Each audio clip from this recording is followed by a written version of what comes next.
The Dead Pair Podcast is brought to you by Elite Shotgun. They stand behind you. Is fueled by Fiocchi. Welcome to the Dead Pair Podcast. Coming in hot with everything you want to hear about sporting clays. Ben Hustway. Each short blind person would have to fight 14 kangaroos. Let's get Anthony on the phone. You're making a big mistake, okay? Yeah. We're talking Gianna Santo tonight. Well, I have something, but I don't know how much everyone's going to like it. I was not ready for that. With your hosts, Jason Rambo. You just didn't want my wife to edit something else you did. And Sean Alley. Gotta keep it PG-13, man. Often imitated, but never duplicated. It's the Dead Pair Podcast. The Dead Pair. And now, it's showtime. Welcome back, everyone. Welcome back, Mr. Large and in Charge. How are you, my friend? I'm wonderful, Jason. It's finally starting to be nice up here, probably about like what you had 2 months ago. Well, by the time this airs, I'm about ready to get on the road. So by the time this airs, you're going to be looking at my ugly mug all over again. Oh, can't wait. Look, it's all warmed up here now for you, so you can leave the gloves and the jacket and the coat at home. I think you'll be pleasantly surprised. What's a gloves and a jacket? Oh, stop it. You haven't been gone that long. Yeah, right. Hey, Sean, big announcement tonight. We have Michael Hampton Jr. from the NSCA coming on. Yep. We got really good information from Dr. James Bruno coming on to talk about sleep and the importance of sleep with your shooting.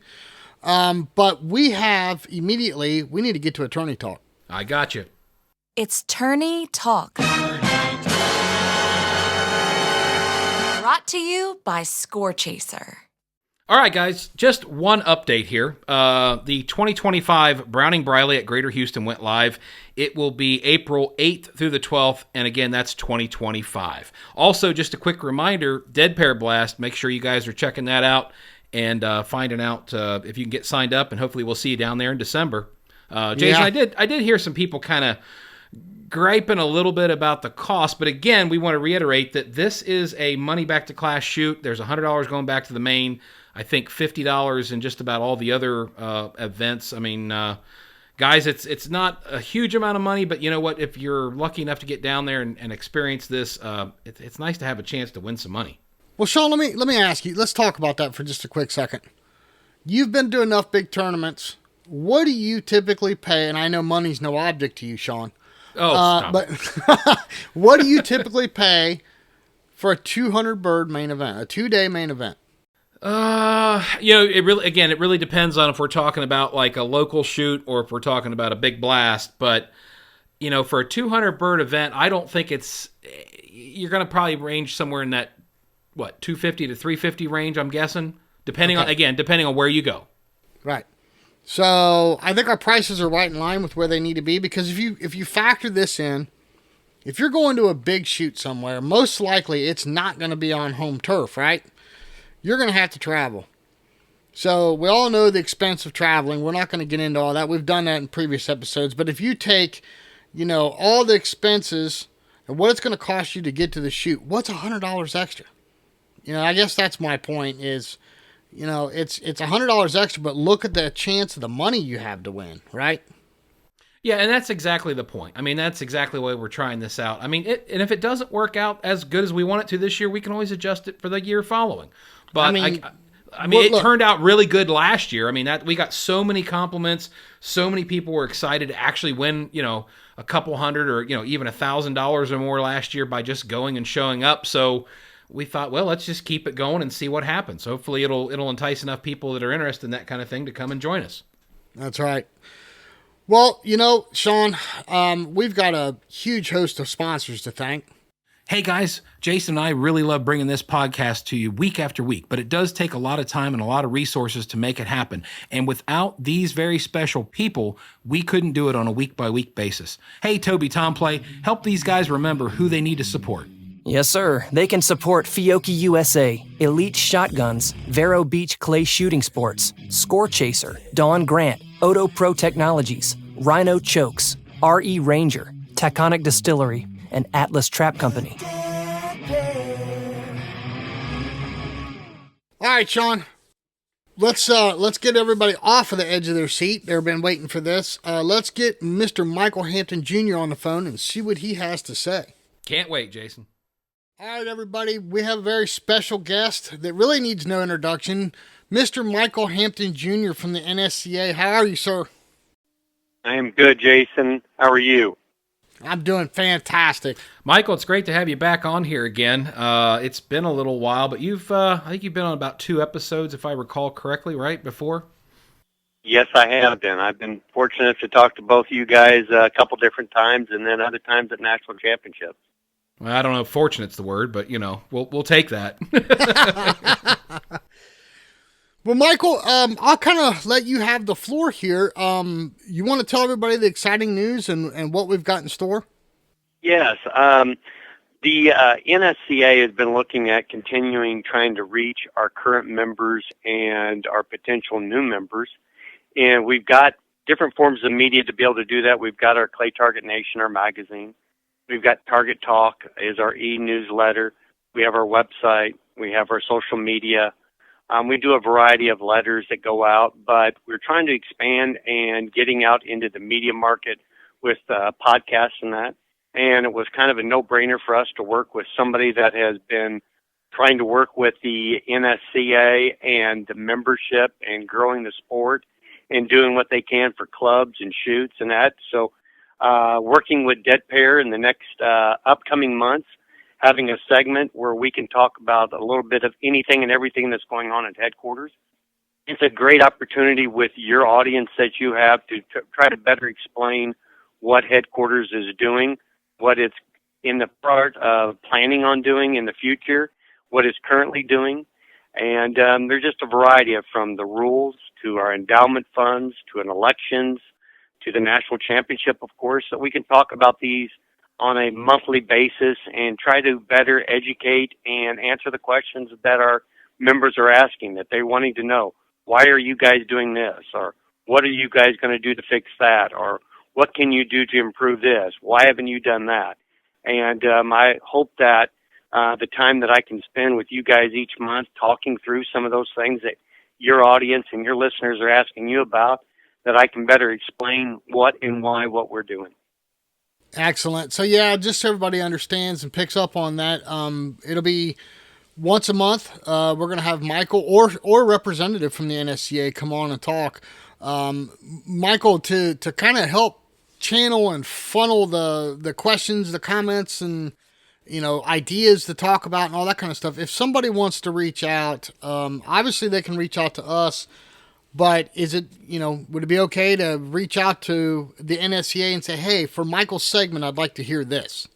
Love to.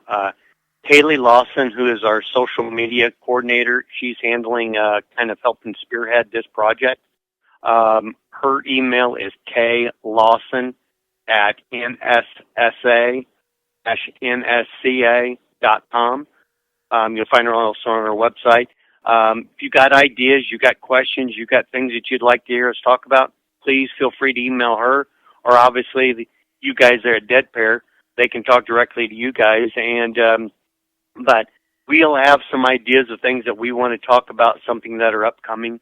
As we get closer to nationals, we'll start talking about nationals in depth, or if we've got some type of fundraising program, we'll talk about that, or the elections, as I mentioned earlier, they're coming up around the corner. We can talk more about that and why the elections are so important to the organization. But no, and I also want to find out what the general public, general membership is looking for. What do they got questions on? And I'd rather them hear from me than rumor mill. Sometimes bad information travels a lot faster than good information. And I will tell you the facts. Hopefully some data that'll support that will help clarify what and why we're doing what we're doing. And so hopefully this segment will be something that will be good for the show, the listeners, and for the association as a whole moving forward. Well, Michael, I think it's fantastic. We've been talking kind of leading up to this point, and in one way, you might be opening up Pandora's box here, because it's hard to say what what some of these folks will be asking. Is anything out of bounds? I mean, obviously, there's a lot of questions about the new rules. I mean, I'm sure there's going to be questions about tournaments and so on and so forth. Is it no holds barred, or what can people ask about? I'm going to say right now it's no holds bar until somebody comes off the wall with something crazy. But hey, even if it's crazy, I'll say, I can't answer that because I don't have any information on that, or is that's not true because of this, that, and the other. But I want this to be an open forum where people can ask the questions. They may like the answers, they may not like the answers, but I will tell them the truth. And just so everybody understands, Michael, this is not a paid sponsorship from the NSCA to the Dead Pair. This is not a paid ad spot. This is a collaboration that we're doing. We're going to do some cross-promoting for each other. So I hope everybody gets that point, too. Yeah, and I want to reiterate that it was when we had our winter meeting with our executive council, and we're talking about how to continue to inform our members. As I mentioned, we've got a variety of different means, and podcast was something that we were not really doing, and we know people out there listening. We see from the videos that we do post on our social media or YouTubes and that people are starting to engage that more. So that's kind of why we brought Kaylee on board to help us get a better foothold in that market to inform people so they don't have to wait once a month to read it in the magazine or once a week to read it in Target Talk.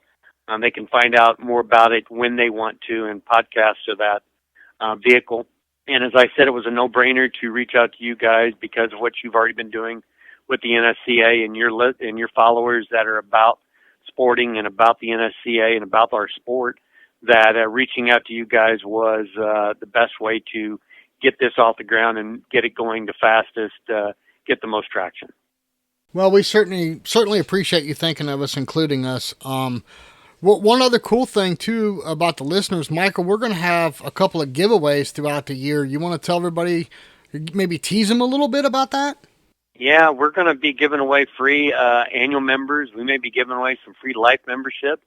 We're going to give away some national championship and main event entries and national championship side events, a variety of different things throughout the course of the year.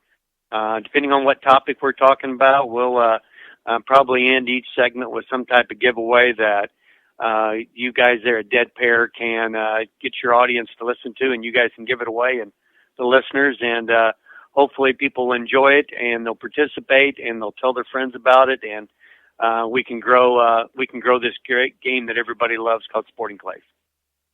Well, Michael, this is very exciting. I mean, as you know, me and Jason have always tried to push the sport, how much we love it. We want to grow it, and I think this is just a natural partnership to have the headquarters, I guess, come on here and really set things straight. So we're really looking forward to it and excited to be a part of this. Yeah, and like I said, guys, I'm looking forward to, like I said, our monthly segments, and like I said, it's about getting the word out. It's about the education of our membership and that kind of stuff, because we know we have our hardcore shooters that are traveling the circuits that are always talking to everybody, but then we also have thousands and thousands of members that travel and only shoot in their own state or only shoot at their local clubs, so they might not have interactions with headquarters or our national delegates or our executive council. So hopefully they can listen to this show and get better informed on what's going on and why, because headquarters is just not about the top shooters or the top shoots. It's about the whole organization and growing the whole thing. You don't grow from the top, you grow from the bottom up. And we've got to get more people in the bottom so they will, if they desire to work their way up to the top to be a top shooter, great. If they decide that they just like to shoot and have fun and the only people they want to beat are the guys on their squad at their local club, we want to be that association for them too. And know that when we're looking at items, when we're talking about items in rules and how to grow membership and how to grow our shoots and grow registered shooting from youth and ladies and that it's for all levels, not just the top, but for every class, every concurrent, every size club. Those are the things that we're trying to work and talk about, because we know we get very people think that we get very narrow-sighted, silo-sighted on just the top, the U.S. Opens, the regional championships, the top shooters, the upper echelon of the Masters. But that's not true. We have tons and tons of programs out there to try to get more people, as we said, the youth, the ladies, and getting them involved in trying to grow. Well, Michael, I know this was just an introduction, but I kind of thought of a question if you don't mind answering one real quick for us. I got in the Wayback Wagon and I went back to the last episode we did with you, and I kind of put you in the hot seat about Masters class. Recently we had Mark Baltazar on to talk about the new rule changes, the upcoming rules, and all this other stuff. Can you talk about that from an upper level, why these rule changes were important? How did you guys come to the decision of, hey, look, we've got to make a change? We've had tons of ideas come in. Talk about that a little bit and what that means for the NSCA moving forward. Yeah, be happy to. Yeah, that was obviously the biggest hot button at the beginning of the year is, as I alluded to earlier in our conversation, that the EC, the Executive Council, meets every winter. We also meet at the U.S. Open and at the National Championship to discuss how to grow the sport. And this year at the January meeting, the winter meeting with the EC, classification was a hot button. We've been talking about our pro class for a while, and it kind of got broken up into two things. The pro class, which we have taken from our super squad criteria that we've used for the last few years for National Championship, and found out that that was a great way of really kind of separating the cream on the masterclass shooters, the very top echelon, and bringing them into a separate group. That at our large events such as regionals, U.S. Open, National Championship, they would be broken down and removed out of masterclass. So we kind of finally got some type of criteria that we could utilize and how to form it. Because some people will say, well, if you're a sponsored shooter, well, there's a lot of people that are sponsored shooters that are not at that level, that they have friends in the industry and that kind of stuff, and they give them a flat of ammo or they give them some choke tubes or give them some glasses just to be a part of their team, but they're not at that level. So we had to really get a hard criteria that we could really follow that could separate those guys. So we talked about that, and we took our super squad and turned it into a master squad, which became also our master class. And we're going to do it this year at the National Championship, separate those guys and gals that are in that level. Will be separated out of master class for the main event only, for the award structure. Punches and All-American points not changing. And then next year we're continue talking this year about how that's going to be implemented into our U.S. Open and regionals along with the nationals. All those details have not been fleshed out, but that is the plans for 2025 to get these done in the next upcoming months on how that's all going to work. But we believe that it's very viable, it's very doable, and it will benefit that group of shooters. Then we start looking at the masses, all of our classes, from E all the way up to master. The E class was discussed. The discussion was, while we have to have a bottom class, where the people that are really new shooters belong, have to go into that class. And, there is a difference between new members that are, I've been shooting the corporate shoots, charity events for a number of years. I've been a hunter for 10 years. And then there's the person that just picked up a gun. But they're both new members to the NSCA, but their ability levels vary. So that's why we decided that E-class was going to go away because there was not enough participation in E-class for people to move up, to get enough punches to move up into D. So we said, okay, we sent out to the national delegates, let's vote on that. In 2025, E-class will be removed. So our bottom class would be D. Would be our D class, would be our bottom. But any new members move into C class. Well, some people are saying, well, why would a new shooter not automatically go into the lowest class? Because of what I stated, because not everybody that's a new member is equal.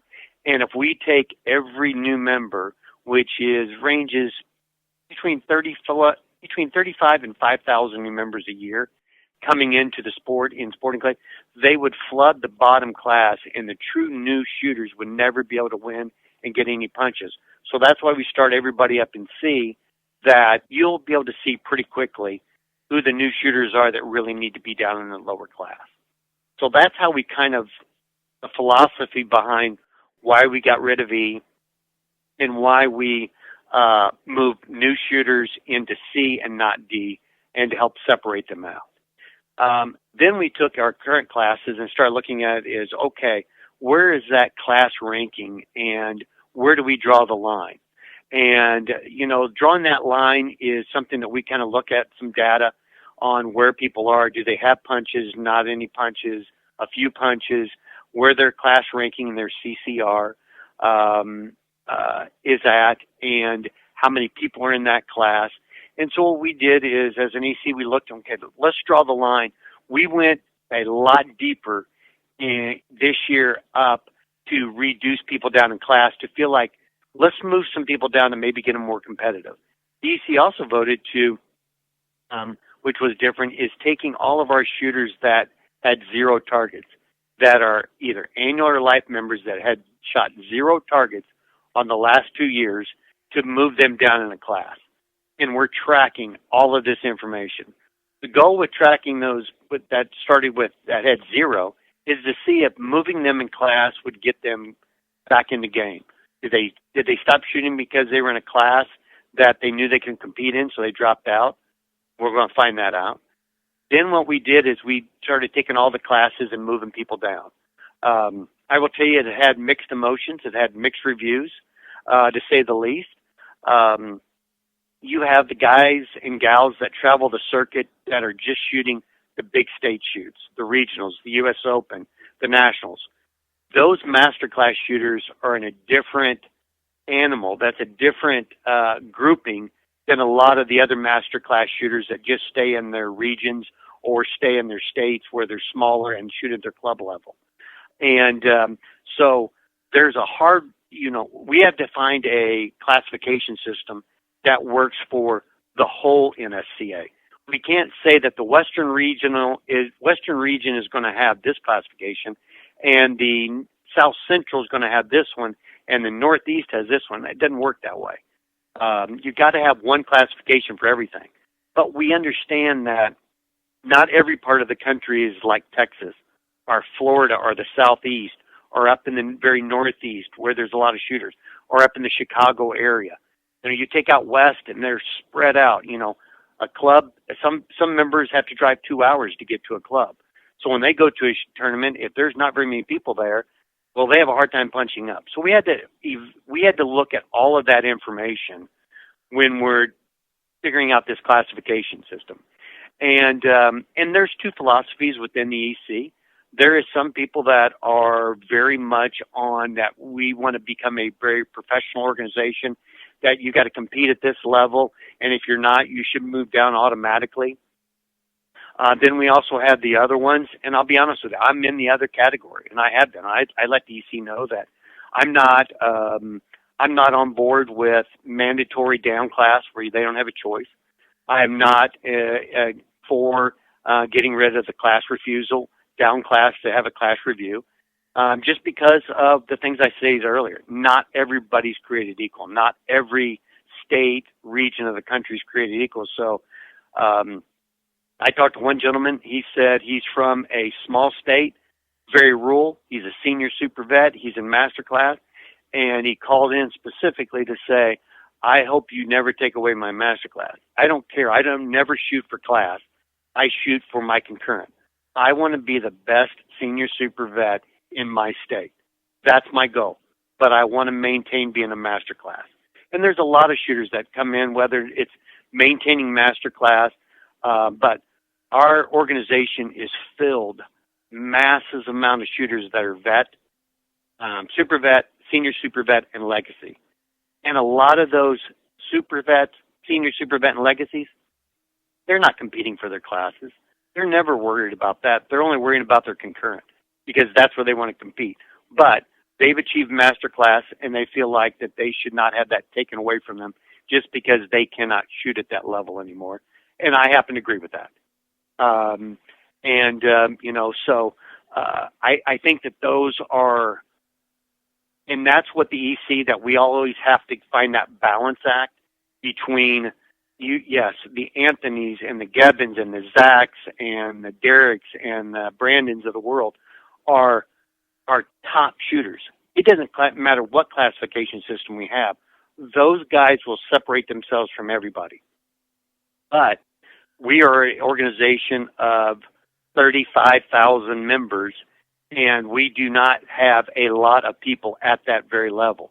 But we've got to try to find a classification that works for everybody. Whether you shoot 500 targets a year, 1,000 targets, you're shooting 10,000 or more targets, and where you shoot those targets vary. Because that guy that shoots between 5 to 10,000 targets, and he's shooting the regionals, the U.S. Open, and the Nationals, he's competing against the best of the best for all 10,000. But there's also another guy that shot 5,000 or 6,000 targets in his state and in his region that runs into those guys very seldom.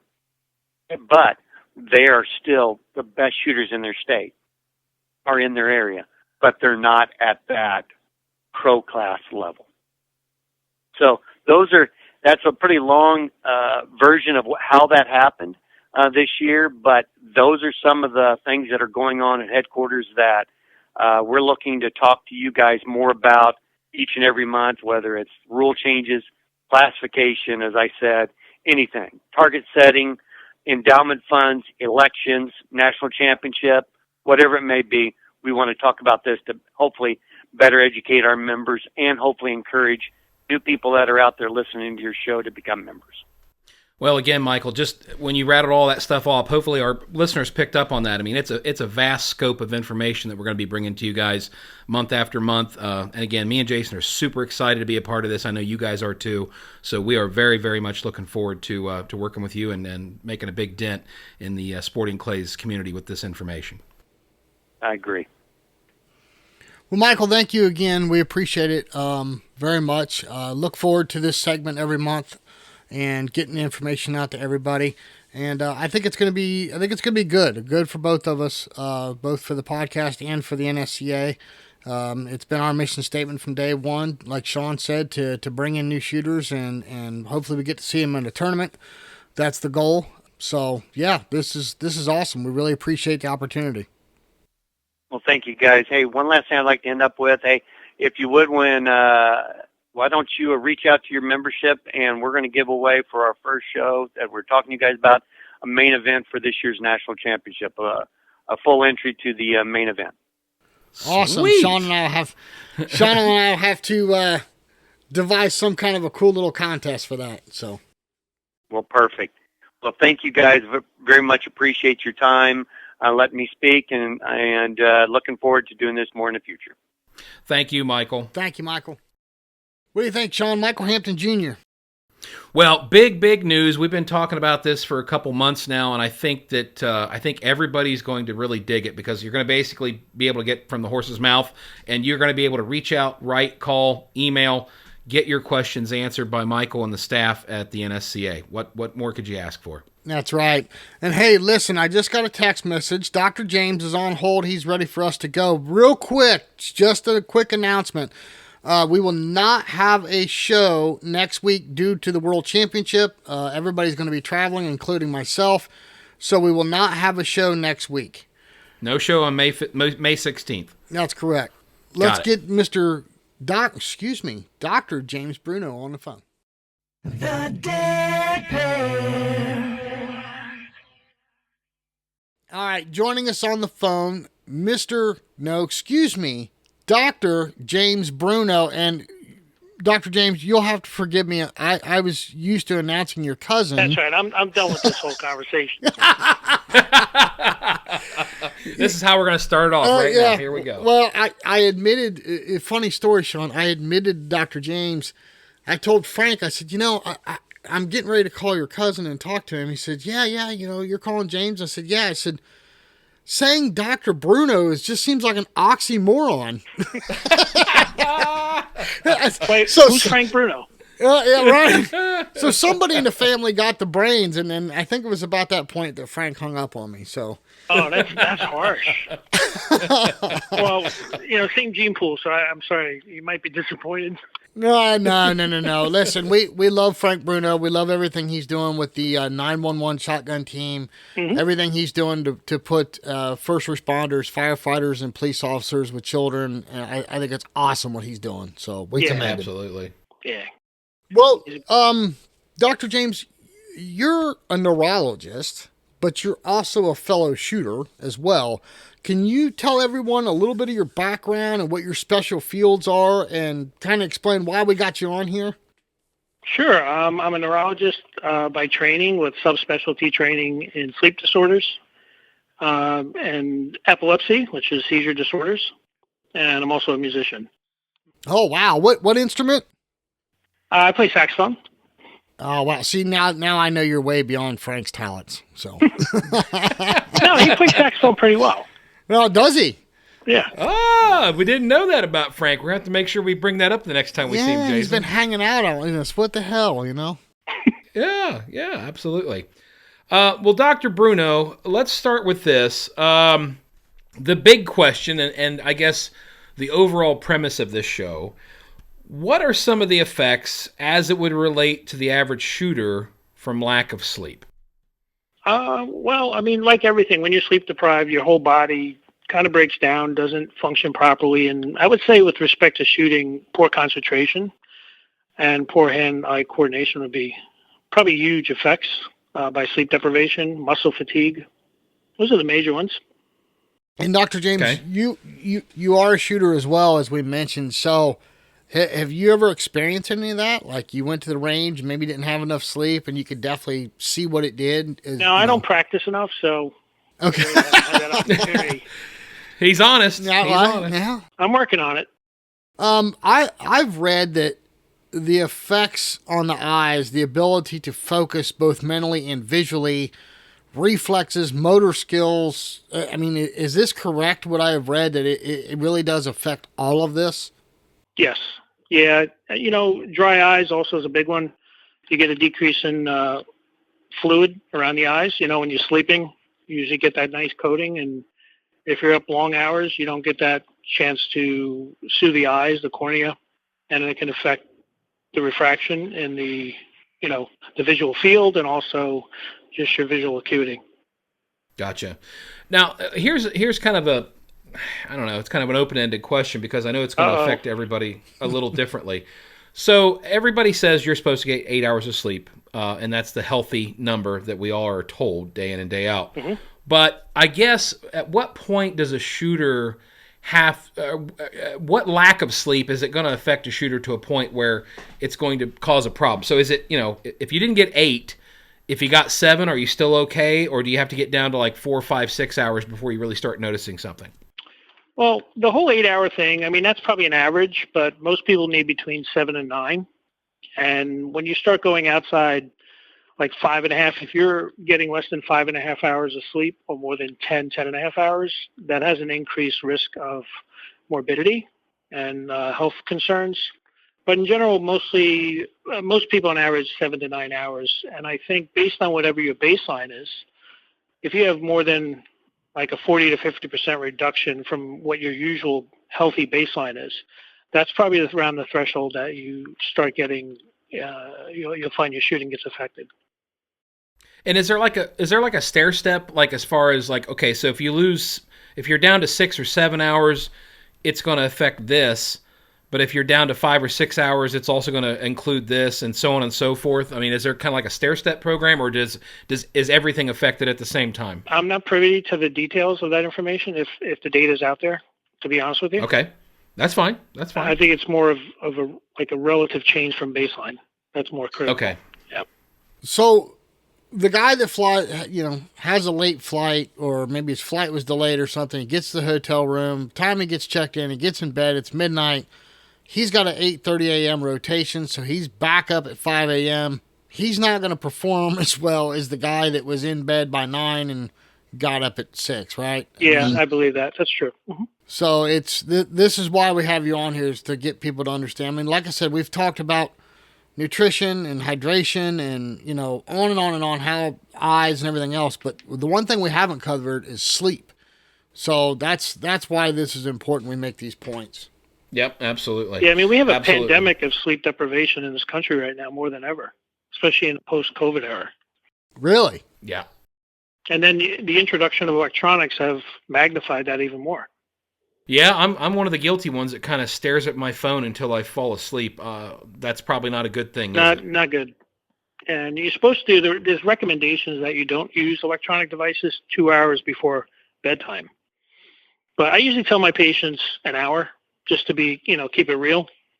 Okay. What about again, I'll watch TV late at night before I go to bed. Mm-hmm. I'll play on my phone or my laptop. What about the difference of an electronic device versus, say, reading a book or a magazine? Any benefits to that? Yeah. So reading a book is a great way to wind down.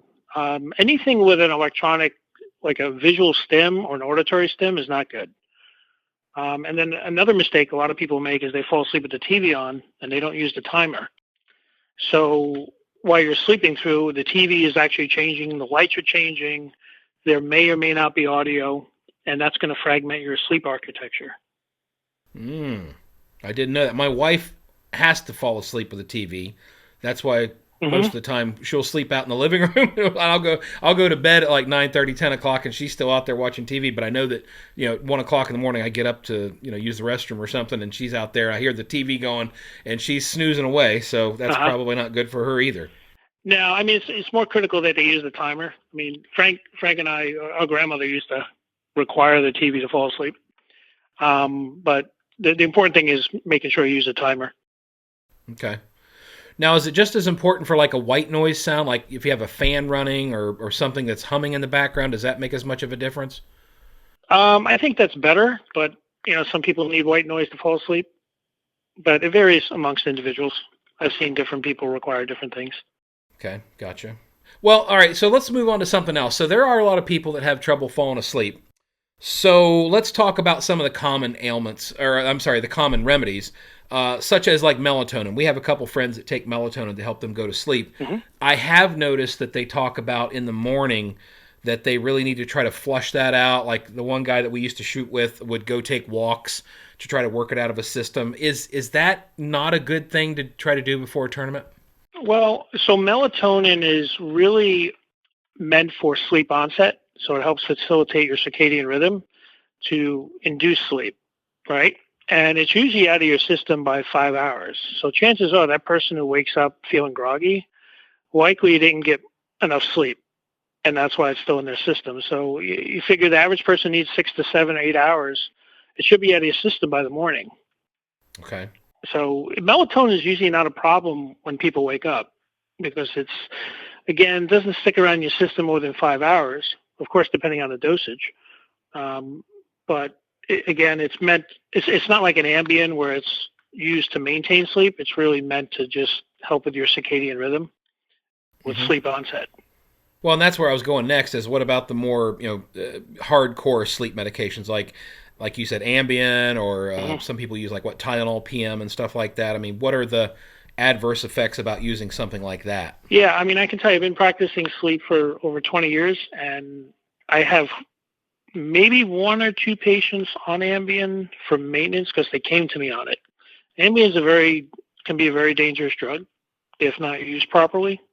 And what happens, people habituate to it and they need more, higher dose, and they kind of sort of become addicted to it. So I'm not a big fan of Ambien. There's more holistic ways to help with insomnia. Gotcha. So, Dr. James, the amount of people in shooting that we know that wear a CPAP is astonishing. I mean, like literally, as far as males are concerned, I would say 6 out of the 10 people I know in shooting wear a CPAP. Sean and I both use them. However, as one of those people, I can attest that it's been I was sleep deprived for years before I started using it, and I did not know that. And it's some of the best sleep I've ever had. Excuse me. What are some of the things that can cause sleeping disorder, like weight gain? Which was my case. What are some of the things that could cause sleep apnea? Okay, so even just aging alone can cause sleep apnea, but sometimes the structure of your jaw, where you might have retrognathia, where your chin is behind your bottom lip, it actually pulls the tongue backwards, and it's more likely to close the airway off. So sometimes the structure, you don't have to necessarily be overweight. 20% of patients with sleep apnea are skinny, have a normal BMI. So weight loss could help facilitate outgrowing sleep apnea, but it's not always a guarantee, and most often people don't outgrow it. Does that kind of answer your question? Or? Yeah, it does. my wife is not 1 ounce overweight whatsoever. And, she has, her thing is narcolepsy. And she has narcolepsy? Yeah, that's a whole nother episode in itself. But when she does sleep, I see it. I don't think she's getting good sleep. We don't need to dive into all that. But when I was first starting to have sleep apnea symptoms is when she got pregnant with my daughter and I started gaining weight. And she told me, when she had first met me and was staying the night or whatever, that was, I slept like a log and I never made a sound. I never moved or anything. And then as the weight gain came, here it all came back again. Well, I have now lost 35 pounds. I'm within 5 pounds of before when I had gained all that weight, but I still have to wear the CPAP. There's been a couple of times where I've fallen asleep without it and I wake up snoring, catch myself. So I see what you're saying now, that just because the weight gain caused it and you lost the weight doesn't mean you're okay again. It's sticking with me. Yeah, sometimes aging does it. Well, the tissue in the back of your throat starts to sag like everything else, and it closes off the airway. So that was my next thing I was going to bring up to you. When I was younger, I could fall asleep on a ladder. It didn't matter what the bedding was like, the noise, the sleeping position, mattress, pillows. It didn't matter. I'm out like a light, right? Now everything's got to be perfect. Why is it that as we age, we require more in order to fall asleep and stay asleep properly? Other than just that sagging tissue like you're talking about that causes sleep apnea, but what is it about our bodies that, everything's got to fall in line in order to not only fall asleep, but get good sleep? Yeah, so again, it's more than just duration, right? It's more of the quality during that duration of sleep. So there's a lot of people who get 8, 9, 10 hours, but the quality of sleep is poor, and most of these patients don't know they have a problem during the night. So that's why, sleep studies can sometimes reveal that. But as people age, of course, they're going to have more medical conditions. And as you get older, obviously, you're going to accumulate more nonsense and stress. And, that leads to more insomnia, and you have sleep fragmentation, alcohol use, caffeine. All those things contribute to poor sleep hygiene and also fragmentation of your normal sleep architecture. So even though you may get like a 7, 8, 9 hours of sleep, the quality of that sleep is compromised. Gotcha. Now, along those lines, let me ask you this. So somebody sleeps 7, 8, 9 hours, but they're up 2 or 3 times a night, whether it's just they wake up, they hear a noise, or they have to go use the restroom or something like that, versus somebody that say gets like 6, 7 hours sleep, but it's solid. Which one would you say would be better for your body? Well, what's important is if people can fall back asleep. So waking up 2 or 3 times a night to go to the bathroom, like obviously a lot of men have that as their prostate enlarges. They tend to get up and have frequent urination. The other thing is people who have untreated sleep apnea have frequent urination at night. And once you treat the sleep apnea, they stop getting up to go to the bathroom. Interesting. All right, so let's go down this road now. As a fellow shooter, you know what it takes to compete, and you always want to feel your best.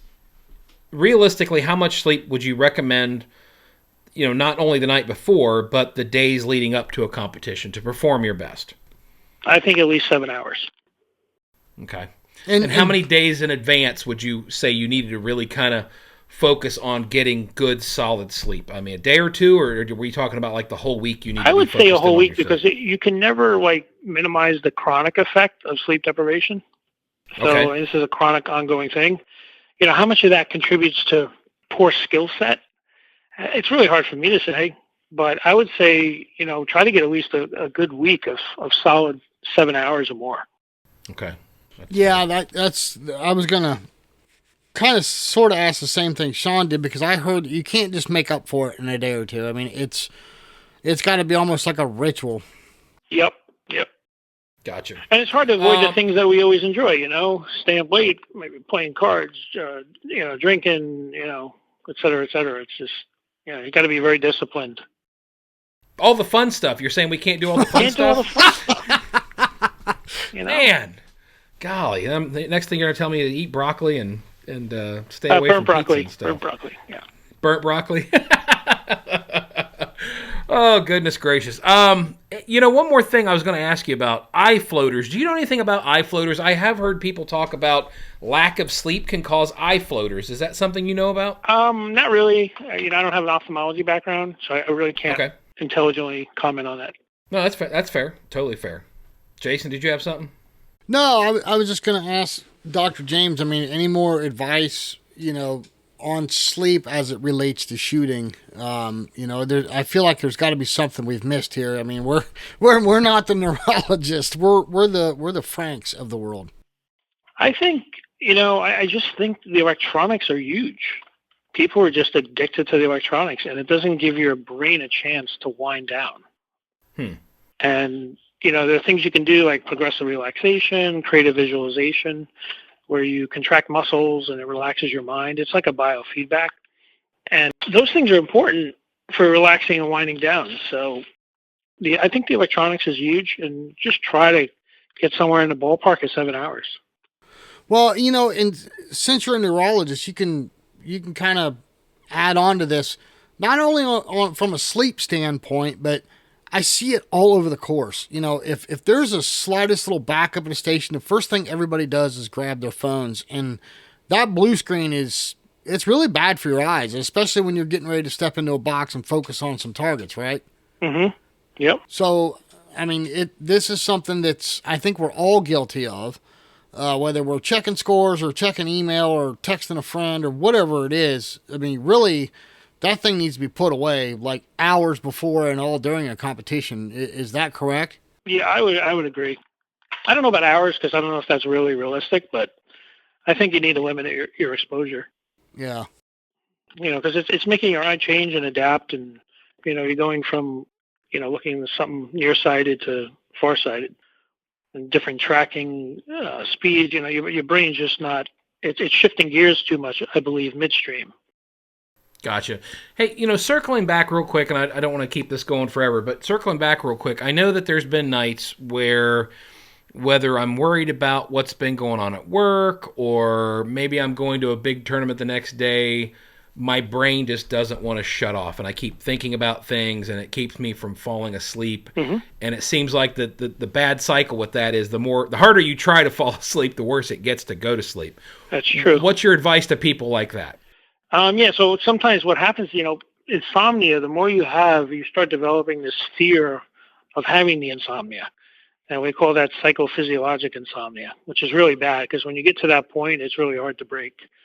But again, things like the progressive relaxation, creative visualization, which is almost like a daydreaming type of skill. There are books that tell you how to do that. I think, minimize the electronics, and try to do some of those skills before will probably help calm your mind. Yeah, I do. I have noticed, Jason, that I do listen to Dawn's therapy, her hypnotherapy before I go to bed, and it definitely makes a huge difference in my sleep. Yeah. I don't know if you notice the same thing. Okay, so there's another question for you, Doctor, is, so we believe in and we use Don Grant, mental training and hypnosis for our shooting, and what about that? What about following asleep and, the subconscious is still hearing that while you're sleeping or while you're starting to fall asleep? What effects have you learned or heard about, throughout the medical field on that, as far as hypnosis as it relates to the subconscious and like listening to something like that, in your sleep? I don't know much, to be honest with you. Well, he's honest, so... I was hoping for some juicy details here, but okay. Sorry. Yeah. That's all right. Well, we told you we put you on the spot on a few things, okay. So no. Just want to keep it real. But yeah, no, absolutely. Is there anything that we've kind of skipped over or missed out on? Something that our listeners you probably would want to tell them before we get this thing wrapped up? I think if you have chronic sleep deprivation, you feel tired all the time. Try to get those at least 7 hours of sleep. But if you have a persistent daytime fatigue, and I'm not saying this from a marketing perspective, but, seek out help, investigate. There are other causes. So there's other things besides sleep apnea that a lot of people have restless leg syndrome, periodic leg movements of sleep. And all these things, in addition to insomnia and sleep apnea, can lead to sleep deprivation. And so, seeing a sleep specialist, maybe doing an overnight sleep study will help, find those things. And of course, like you mentioned, narcolepsy. There's a lot of people have different conditions and they don't even know about it.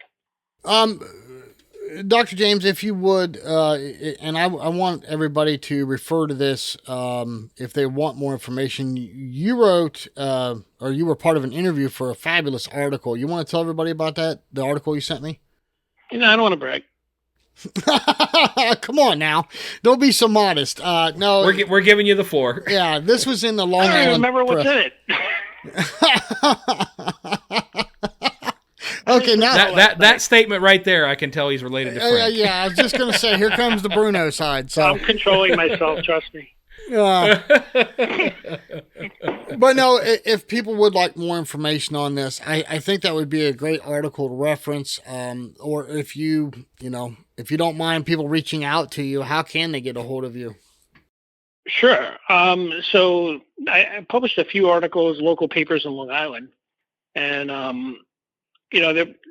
one is the Long Island Press, April edition, that has a nice little article about sleep in the workplace, how it affects, sleep deprivation affects production in society. But if anybody's local and wants to investigate, I'm out here in Suffolk County, and I'm a dying breed. I'm private practice, solo practitioner, 3 Village Neurology. If anybody wants to come by, I'd be happy to investigate any awesome sleep deprivation. Well, if you want, we'll put your contact information right down in the show description. And I highly recommend everybody go and read this article. Like you said, it's in the Long Island Press. Thanks. That was people can go to the American Academy of Sleep Medicine website, and they'll have all that information there as well.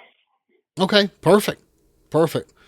Well, Dr. James, thank you so much. We appreciate you joining us. Appreciate your insight. My pleasure. I hope it opens eyes to certain things that people may not know about. Yeah, definitely it will. Yeah, that was the goal. So we thank you again very much. Oh, you're welcome. Have a good night. All right, thank you, Dr. James. Bye. Sean, I want to credit a friend of mine, Art. He was the one that kind of put this bug in my ear about talking about sleep, and it just kind of hit me, all the people we shoot with that wear CPAP. Now, look, all you youngsters out there, you probably don't have to worry about this, but the majority of the people that shoot this game are 30s, 40s, 50s, 60s, and there's a lot of them that wear CPAPs, but it wasn't just about the CPAP or a sleep disorder. It was the importance of sleep in order to compete well. Yeah, and Jason, you and I have both experienced it firsthand because until I got my CPAP machine, and when I don't use it, that's the big thing I notice is when I don't use it, I don't sleep well at all. And just recently, I shot a tournament at Eagle's Nest, and I made sure that, I've had the CPAP ready, got a good solid 8 hours of sleep. And dude, it does make a difference because when you don't wake rested, your brain's not working right, your eyes aren't working right. There's all kinds of stuff that can fight you, especially when you're trying to focus on targets and breaking targets. Yeah, and everybody, just real quick, I want to reiterate that. This is not about the CPAP. It's about the importance of the sleep. And when Sean and I, which both have sleep apnea, when we don't wear our CPAP, we don't get that good full night's rest, and it makes a big impact. But it, just like the good doctor said, it's not just important the night before. It's important weeks leading up to a shoot, right? You need that rest. So your body, your mind, your eyes, everything, reflexes all come 100% on tournament time. So, Sean, this collaboration with the NSCA, the good doctor that joined us, all of this, we do this each and every week for a reason. Tell everybody what that reason is. Guys, Jason and I love this sport, and we've said it time and time again ever since we got the show going. It's all about you guys. We're trying to bring people into the sport, grow the sport, find out what it's all about, love it like we do, and get involved and hopefully go out and shoot some tournaments. So with that said, if you're already a shooter, make sure you're doing your due diligence. Bring somebody new into the fold. Bring them out to a range. Bring them to a a charity event or whatever. Get a gun in their hand and show them how much fun it is to break the clay. It basically sells itself. We say it over and over and over again. But you can help us and you can help the sport by getting a friend or just somebody that you casually meet that has a little bit of interest out there. Get a gun in their hand, have them break some clays, and see what happens. You'll get some smiles, I guarantee it. And part of that is the Dead Pair Challenge this year. I've had a ton of people call me, text me, email me. This is awesome, but we want to see it. We want to see it on social media. Take pictures. I don't care if it's only one picture of you and your new shooting partner. Post it up on our Dead Pair public group page on Facebook. Post it up on Instagram. Tag us. You know, we want to see that you're taking people out shooting. Thank you very much for the text messages and emails, but let the world know this is important. I mean, I think this is good. I think this is good for the sport. So. Yep, and I've got plans actually Sunday morning to go out with a father and son duo and give them some pointers. Again, pointers only, not coaching lessons, but right. Going to show them what they can do and how they can have fun. I'm sure we're going to have a good time out there. Awesome. Don't forget, no show next week, the 16th. Because of the World Championship, but we'll be back after that. We've got some more exciting news. Really cool episode coming up for you, so hang on to your pantyhose. And until then, Mr. Alley. We all can't wait to see you back here on the Dead Pair Podcast. We'll see you next time on the Dead Pair Podcast. The Dead Pair. The Dead Pair Podcast is brought to you by Elite Shotguns and Vero Beach Clay Shooting Sports and is fueled by Fiocchi USA. The Dead Pair theme song was written, arranged, and produced by Toby Tomplay. Big thanks to the following sponsors: RE Ranger, Odo Pro Technologies, Rhino Chokes, Dawn Grant, Score Chaser, Taconic Distillery, and Atlas Trap Company.